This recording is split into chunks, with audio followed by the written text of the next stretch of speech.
You're listening to Health Coach Conversations, a podcast where our conversations help health coaches all around the world to level up our businesses and to get more clients.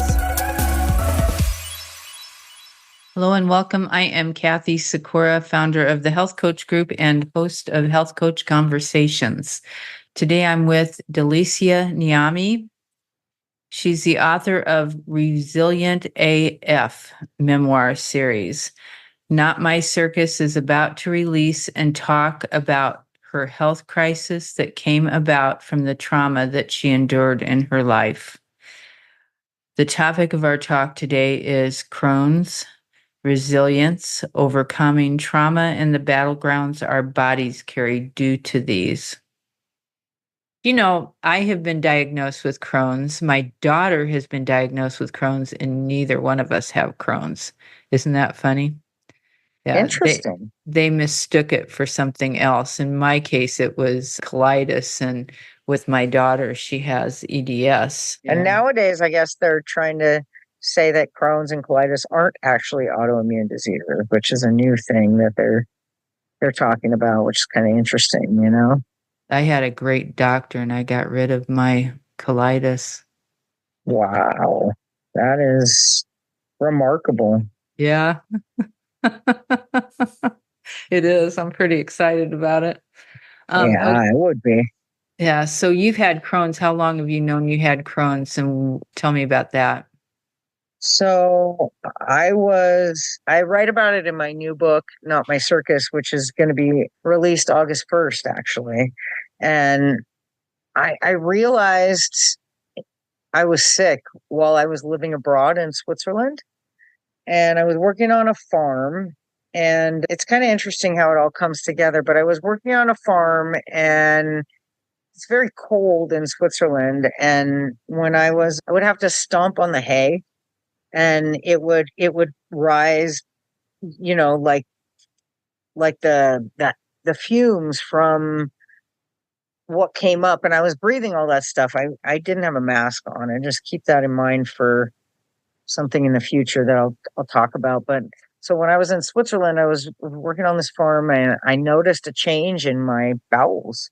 And I had always been super regular, and something was really off. And I knew something was off. In addition to that, I was having a lot of emotional turmoil because I was having intense homesickness.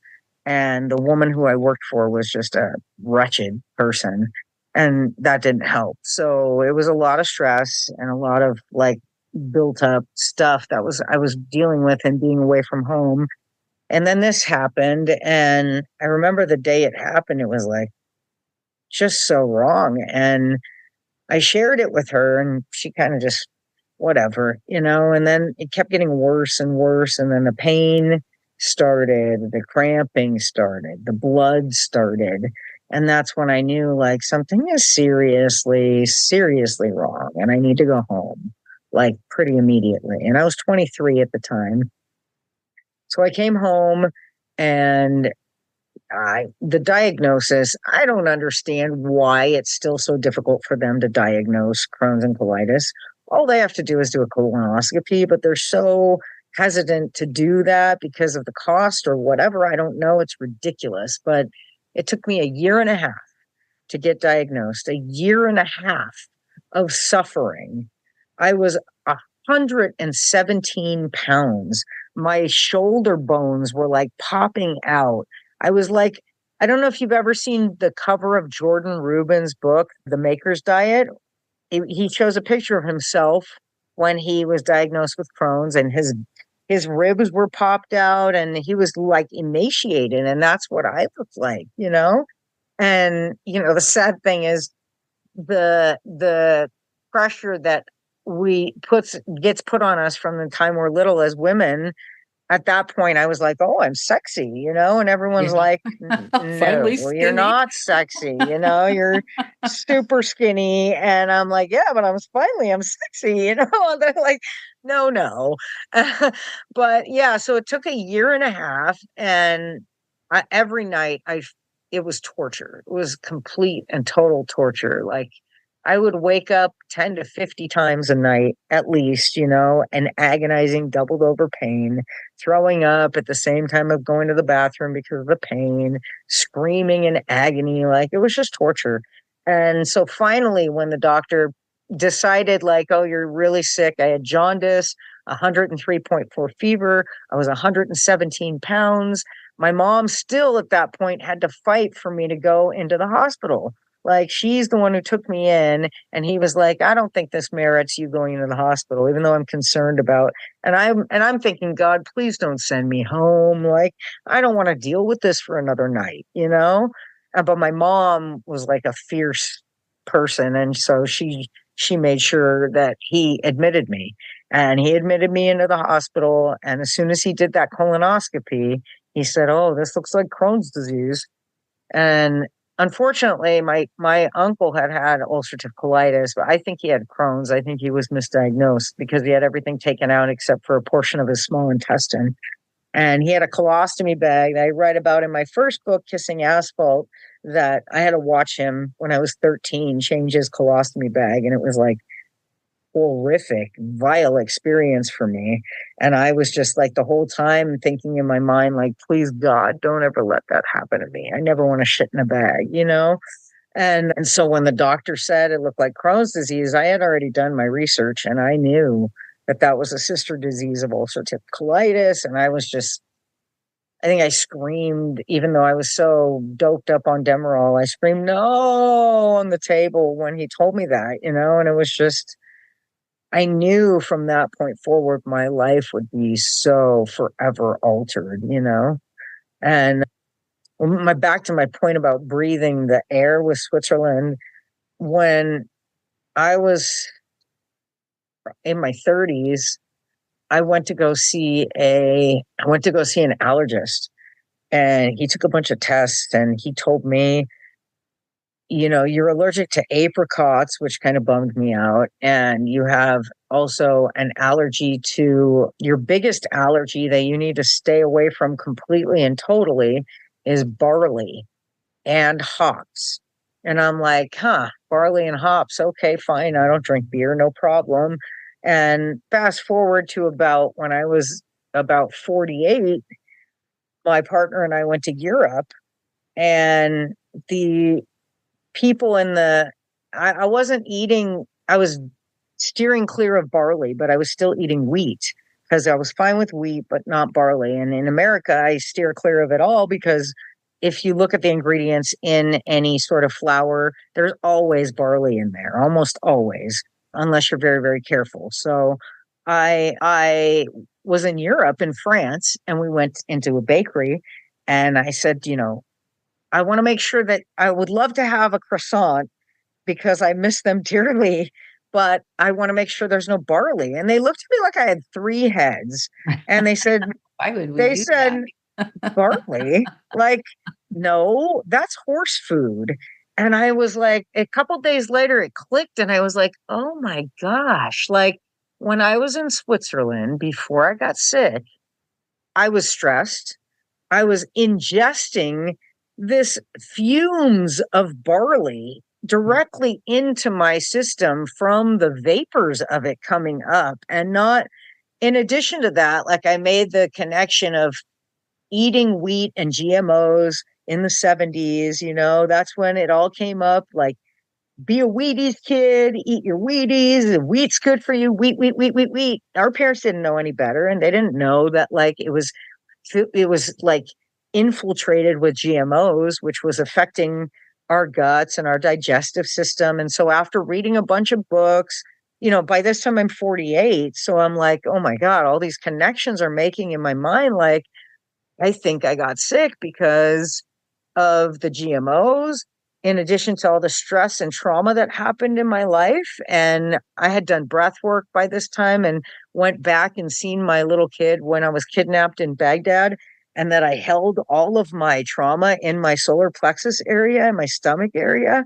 And I have always held like my angst there, and like all this combination of stuff. And then I realized like, wow, that's probably why I got sick, ingesting the barley, like the combination of all this stuff, in addition to having the precursor of my uncle having it. And then in my 30s, I met my father, and my father told me that an uncle on his side of the family also had Crohn's disease.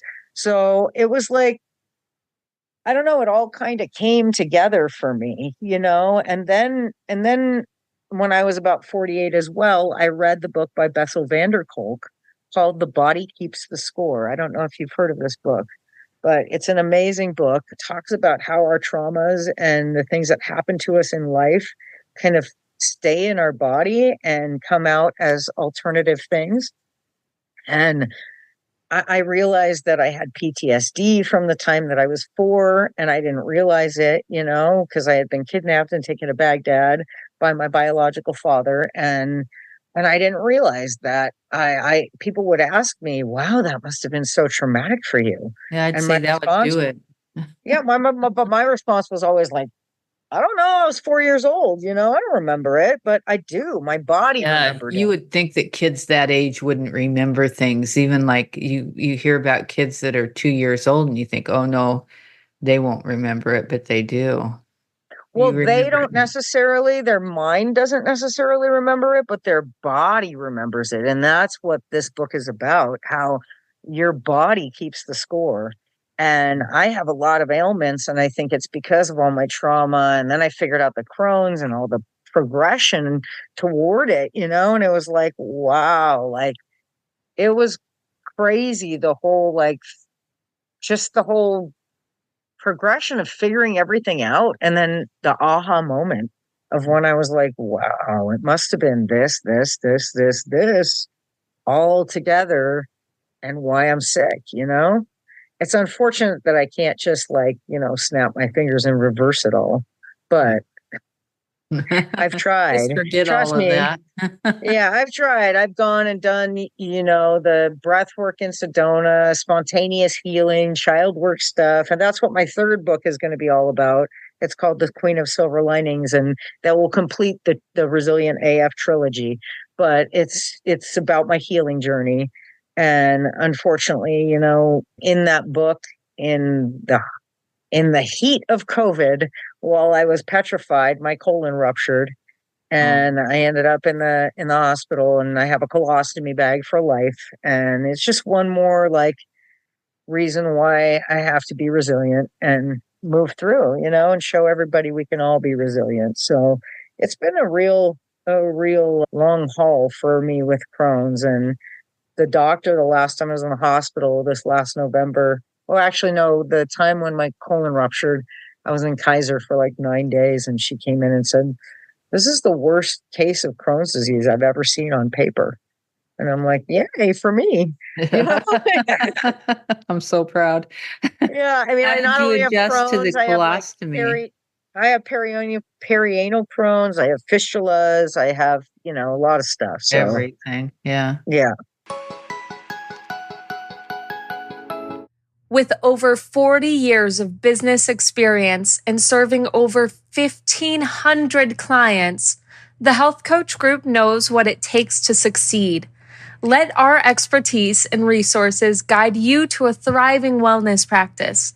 Visit thehealthcoachgroup.com today. Was the colostomy easier to adjust to than you thought, or was it just as bad as you thought it was going to be? At first, no. At first, it was horrific. I mean, waking up in the hospital, looking down and seeing this bag on me after like That had been your biggest fear. my biggest fear, Mhm. and yeah, it was horrible. But then I don't know where it comes from. There's something innate in me, and I believe that everybody has it. And that's what my series is about. Everybody's resilient, and everybody can make it through this. And something in me while I was in the hospital, they kept me in because the before I left from the Ventura County Medical Center where it was it was such an emergent thing. They rolled me in the doors at 12:02 and I was on the operating table by 12:05. That's how urgent it was. And then I stayed in the ICU. I don't even know how many days. I don't remember, but the doctor told me right before we left, this is very bad. And I believe that you have cancer. And I've just sent it out to confirm, but I'm fairly certain that you have cancer. And I'm sitting there thinking, like, what is this guy talking about? Like, Why there's would no they way I tell have you cancer. that? Well, because of what he saw, right? When he went in there, he saw my colon had ruptured. I had a perf, like it was a mess, and he was certain of it, you know. And so I waited in Kaiser for 9 days, and the whole time I'm there, I'm looking at like the Cozy Shack pudding that they gave me, and I'm reading all the carrageenan in there, and I'm like, that's a cancer causing agent. Like I know this stuff, and I avoid it. You know, I'm like reading all the food in the hospital, like pointing out the cancer causing agents on the ingredients. I'm so hardcore with that. I mean, sugar is my big weakness, but I even stayed off sugar for a year, you know, and it's like I know that putting whatever I ingest in my mouth makes a difference. And so I'm thinking like there's no way that I have cancer. And 9 days I had to wait, but when the doctor came in, she jumped for joy when she said like no cancer, no cancer, no That's the cancer. good So news. I guess that gave you yeah, something to live towards that you had some good news on, huh? exactly. And so I think maybe that was kind of the boost towards after that. I started like, you know, visualizing in my mind because I had already written my first book and I was in the midst of writing this book, which is just about to come out, and Not My Circus. And I visualized in my mind walking on stage, doing a speaking engagement, and just like ripping off my pants and showing my bag to people and just being like, I'm proud of my colostomy bag. I named my stoma. My stoma's name is Adia, which Yeah. is That's a after pretty the name. Sarah McLachlan song, after the Sarah McLachlan song. And if you listen to the words, it's very apropos, but like it makes me cry just thinking about it because I tried for so long to not take meds, to, you know, heal my body naturally, to meditate, to this, to that. And actually, there was one point in my life where I went back to the doctor. I was probably about 28. And he said, I don't know what you did, young lady, but the colostomy doesn't show any signs of Crohn's disease. And I'm like, wow, that's awesome. You know, so I continued my meditation and the secret, you know, like positive, positive, positive. But then I don't know, something happened. And I guess I never realized that I remained, even though I was off the meds, I was still inflamed the whole time. I was just in denial, you know?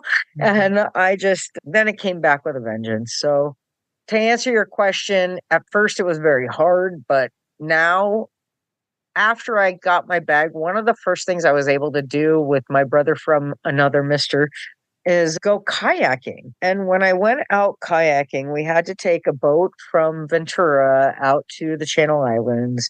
And then we got into a kayak and we're with strangers. And I was thinking to myself, this is not something I would have ever put myself in this situation before, because I would have been petrified the entire time that I would have had to go to the bathroom, that I would have had to get up and run out. What am I going to do in the middle of the ocean, in the middle of a kayak, like with strangers, you know? And then it was like the most liberating feeling. And I was like, wow, this bag has given me freedom. It's given me life back. And it really did, you know, and it was like amazing to me. And now I'm super grateful for it. So, and the other thing is I was real sick for the last several years. And I did end up in the hospital for 10 days this last November because my brother died of PML. He also had AIDS, but he died of PML. And it scares me with all the biologics. And as sick as I've been, I've had doctors tell me, no, don't do biologics. We can't monitor you. We don't know, because I've tested for the JC virus, which is what 50% of the population carries around, this JC virus in their system. And if your immune system gets too low, it will flip to PML. And that's the problem. And that's why with all of the biologics, they tell you PML can be a rare but death causing. And once my brother was diagnosed with it, he was gone in 2 months. And I watched him die. It was like a super fast Alzheimer's disease. It like eats the myelin sheath in your brain. It's really scary. And so I've had doctor after doctor tell me, no, no, no, no, no. But when I was in the hospital this November, I explained that all to them. And this amazing doctor at Kaiser, believe it or not, I told him he was an anomaly for a Kaiser doc. But like this GI that I found is phenomenal. And he actually took my concerns into consideration, and he, did the research. And when he came back with the suggestion for the biologics, I asked him 10,000 questions. He had all the right answers, and I decided to give it a try because my life was not worth living. It was, I spent all day in bed. When I wasn't in bed, I was, doubled over in pain, even with the bag. It was horrible. And so I did the biologics, and as horrific as it feels for me to put weird chemicals in my body, it's just so foreign and gross to me. And, one of my very good friends, who's also my boss, I've worked for her for like 20 years. She said something that really made a lot of sense. She goes, it's kind of like the Amish. You're like the Amish. You don't like to put things in your body that are going to hurt you. But the Amish are forced to, use electricity and use this now in order to live life. And you right now are forced to use this foreign matter in your body to allow you to live life. And I was like, wow, you're right, And so I embraced the biologics because they gave me my life back. I now have a life worth living. I now can go and promote my books. I can go, like yesterday, I went and gave a talk to some kids about grooming, because sexual abuse is a big thing in my life that I'm trying to put a stop to in this world. And so it felt really good to start that journey, the next chapter of my life, knowing like I can do this now. And thanks to the biologics, whatever they're doing, they're helping in my body. And even if in the long run, it shortens my life, it's helping me live a life worth living right now. So that was the philosophy I came out with, and how I have now kind of embraced everything and accepted the fact that this is my life. And that's what it is what it is. And if I ever end up with a partner, that they have to realize that my colostomy bag is part of my body. It just is, Make a bigger impact with our bundled impact programs. Valued at $23,000, now available for just $5,565. Create your own programs with the content provided by the Health Coach Group. Elevate your practice today. Visit thehealthcoachgroup.com. Yeah, it's funny because once we learn what is healthy and, what we're supposed to eat and do and practice to stay healthy, we try to avoid the medical things, that they're using. And I think that we can go a little bit too far. I did the same thing with my colitis. I went for a lot longer than I should have because I was afraid to get the colonoscopy, because I've had so many things screwed up on my different medical deals. But he said, just wait until you're ready. Well, I waited way too long. And when I did do it, it was microscopic colitis. And the only way you can find out about that is through the colonoscopy. And right. I wouldn't have ever known if I hadn't have done that. And then afterwards, I had to take medicine for it because there's no other, you don't heal from it any other way. And I got better. And I don't have it. I tested again. I had another colonoscopy because I trusted him then. And he tested me and it was gone. So I think sometimes we have to do what we don't want to do to get better. And absolutely. Yeah. Absolutely. Yeah, I'm and so you did glad that. that you were able to reverse that, and I was too at one little glimpse in my life, but apparently I don't know, I did something, or I just feel like for me, honestly, after reading The Body Keeps the Score and going to that's when I started writing my book, was after I did a seminar at Bessel van der Kolk's house, where we did a group therapy thing, and I realized that, like, my life is filled with trauma, but I never thought I had a positive message to share until I realized that I made it through. Yeah, And I you're a made it through. survivor. I'm a survivor, and I'm Yeah. happy, and I have a very good life, you know? And I want others to know that Mhm. they are capable of doing the same, regardless of whether it's trauma from your past or illness that you're having or constant pain. Because I get that, it's like, in addition to the Crohn's, I also have suffered from degenerative disc disease and got diagnosed right around the same time in my cervical spine, which there's nothing they could do, except for inject me with steroids. So, Mhm. that does a doozy on me anyway. Yeah. Yeah, you know what though? You figure you come through all of that, there has to be a reason. And if you want to share it with other people, and if you want to make it easier, give other people hope, because sometimes that's all there is hope, then that's a great thing for you to do. Yeah, that's what I want to do, is give people hope and let them know that even if they feel in the darkest of times, that there's always that little tiny glimmer of light, that if you fan the flames, they get bigger, and you can make that light grow. You just have to do the work. And now you have a puppy. And now I have a puppy, and that's a And lot of you work. laugh with the puppy.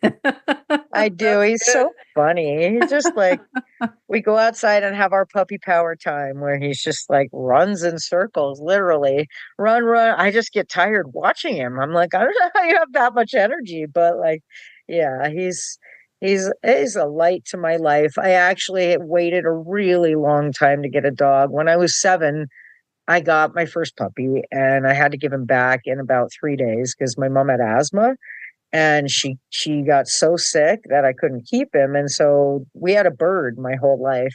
A And then I bird. got yeah, and then I just half-heartedly got cats by chance when I moved out. My friend's little brother found a cat under the house, and I ended up being a cat person for a really long time, and my cat that I had for 22 years just passed away.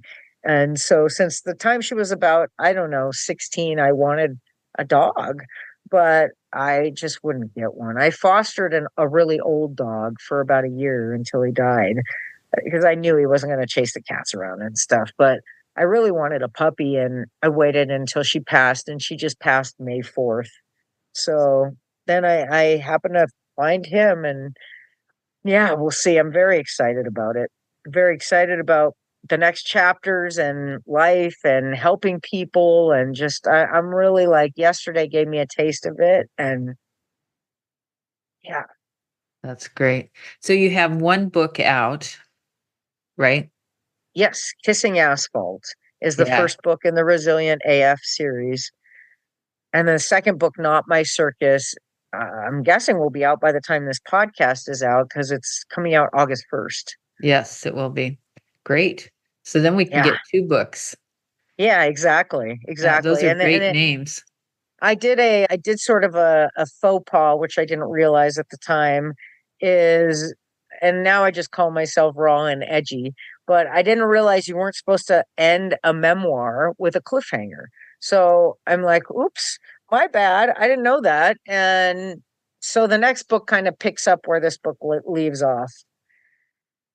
And So it that'll was kind keep of them wanting to important. know more. Say it again. That'll keep everybody wanting to know more.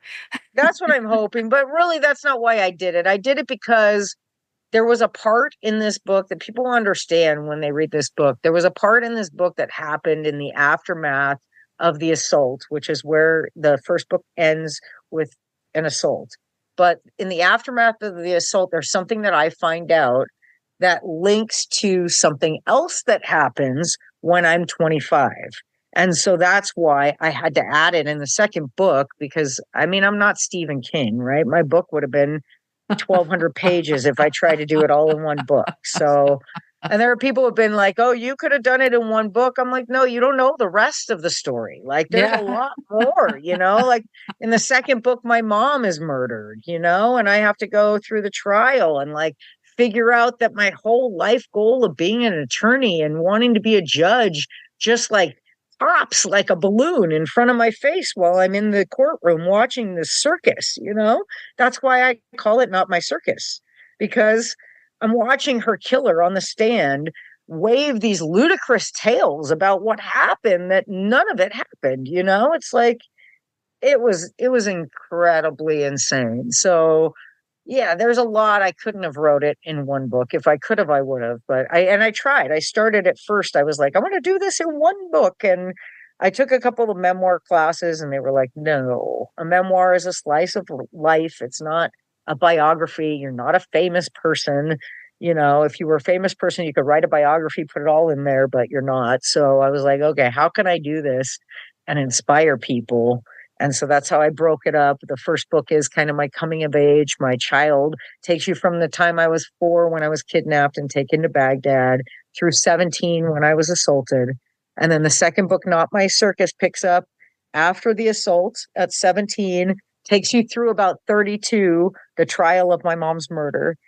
And then the third book, The Queen of Silver Linings, starts at my mom's wake and then goes through the end of the book, which is me building my own house on a land that I lived 20 years prior in a town that I never thought I'd get back to.